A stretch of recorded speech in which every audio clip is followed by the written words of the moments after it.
ሶስት ምርጥ የፕሮምፕት ዘዴዎችን ላሳያችሁ። የመጀመሪያው ኤአዩ እንደማን አድርጎ ይመልስላችሁ። ኤአዩ እንደማን አክት ያርግ። መልሱን ሲመልስላችሁ እሱ እንደማን ሆኖ ይመልስላችሁ። ለምሳሌ እኔ ብዙ ጊዜ ስጠይቅ ኤአዩን ማለት ነው እንደ ሃርቫርድ የሶፍትዌር ፕሮፌሰር ሆነ መልስልኝ ይሏሉ። አብዛኛውን ጊዜ ከሶፍትዌር ጋር የተገናኙ ነገሮች ስለምጠይቀው ማለት ነው። እናንተ ኤአዩ እንደማን ሆኖ ይመልስላችሁ ጥያቄ ስጠይቃችሁ የመጀመሪያው። ሁለተኛው ደግሞ ኤአዩ እናንተን እንደማን ይመልከታችሁ። ለምሳሌ እኔ ምን እለዋለሁ?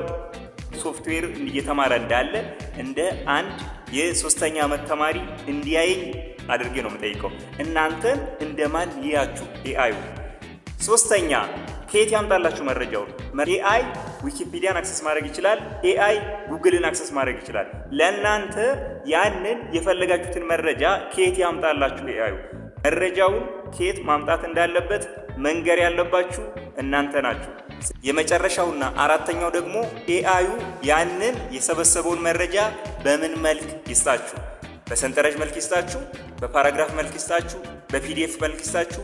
ወይስ ስንት ፔጅ አድርገው? ፔጁን መወሰን ያለባችሁ እናንተ ናችሁ። ስለዚህ በዚህ በሶስቱ መንገድ ኤአይ ላይ በደንብ ሰርች ካረጋችሁ እርግጠኛ ነኝ አሪፍ የሆነ መልስ ታገኛላችሁ። እኔን ደግሞ ፎሎ ማድረግ እንዳትረሱ።